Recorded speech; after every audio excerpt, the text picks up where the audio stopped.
Friends, நம்ம இன்னைக்கு என்ன செய்ய போறோம்னா பஜ்ஜி சுட போறோம். பஜ்ஜி சுடுறதுக்கு கடலை மாவு,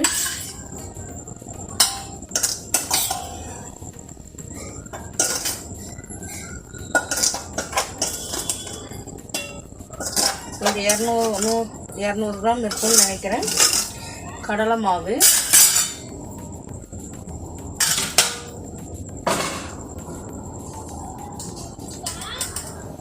கொஞ்சம் அரிசி மாவு,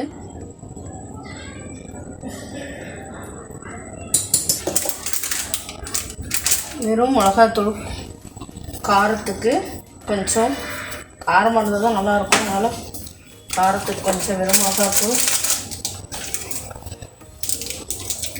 கலருக்கு கொஞ்சோண்டு கேசரி பவுடர்,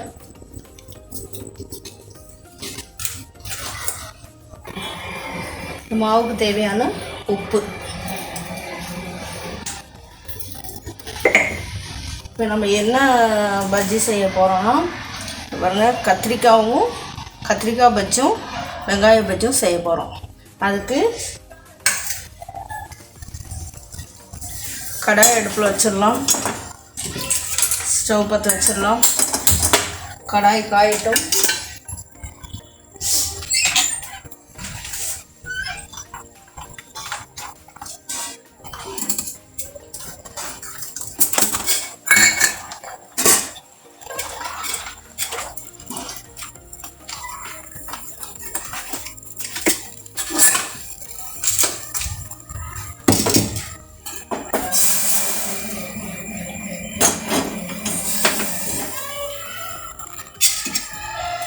கடாய் நல்லா சூடாகிடுச்சு. இப்போ எண்ணெய் ஊற்றலாம். பஜ்ஜி பொரித்து எடுக்கிறதுக்கு தேவையான எண்ணெய் ஊற்றிக்கலாம். அந்த எண்ணெய் காய்ச்சி ரெடி ஆகிறதுக்குள்ளே இப்போ இந்த பஜ்ஜி மாவை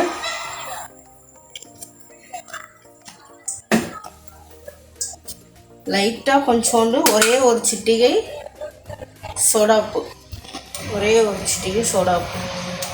ஏன்னா அந்த பஜ்ஜி அமுங்காமல் உப்பி இருக்கும்னா அதனால.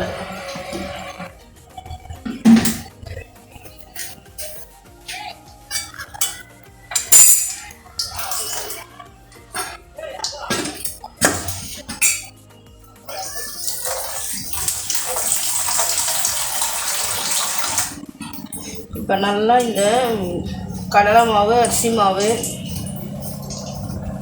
எல்லாத்தையும் ஒன்றா கலந்துட்டு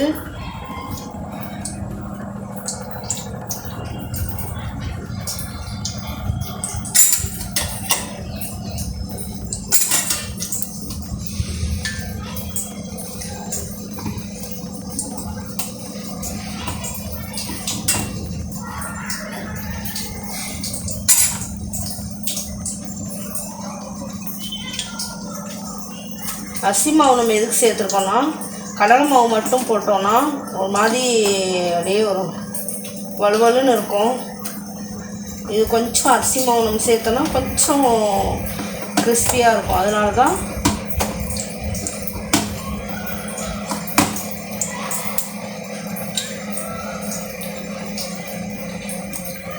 இன்னும் கொஞ்சம் தண்ணி ஊற்றி இதை கொஞ்சம் முக்கி எடுத்து போடுற அளவுக்கு நம்ம இதை இது பண்ணிக்கலாம்.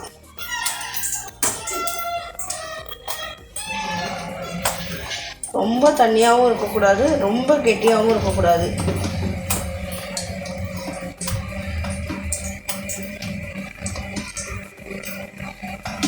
இந்த அளவுக்கு இருந்தால் போதும். நம்ம ஒன்று போட்டு பார்த்துட்டு தேவைன்னா இன்னும் கொஞ்சம் தண்ணி ஊற்றி கலக்கிக்கலாம்.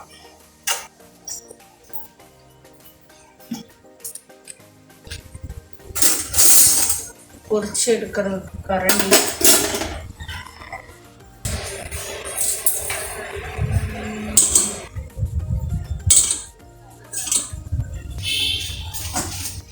இந்த பாத்திரத்தில் டிஷ்யூ பேப்பர் போட்டு வச்சுக்கலாம். எடுத்து போடும்போது நம்ம கொஞ்சம் எண்ணெய் எக்ஸஸாக இருந்துச்சுன்னா எடுத்துடணும்.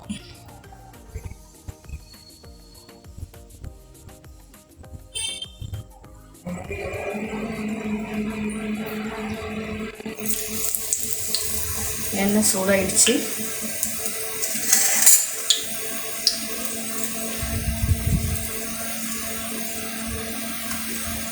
இப்போ எங்கள் வீட்டில் வந்து நாங்கள் திடீர்னு செய்கிறதுனால வாழைக்காய் இல்லை, அதனால தான் இந்த வெங்காயம் போடுறேன்.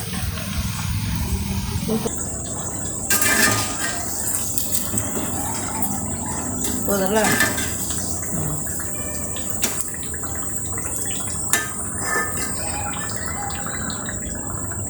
இப்போ அப்படியே டிஸ்பிளே பண்ணு, பிளேட்டிங் பண்ணு, பிளேட்டிங்.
பஜ்ஜி ரெடி ஆகிடுச்சு. இதை பாருங்கள், புதினா சட்னி இருக்குது, சாஸ் இருக்குது, சாம்பார் கூட இருக்குது. இப்போ கத்திரிக்காய் பஜ்ஜி, வெங்காய பஜ்ஜி ரெடி.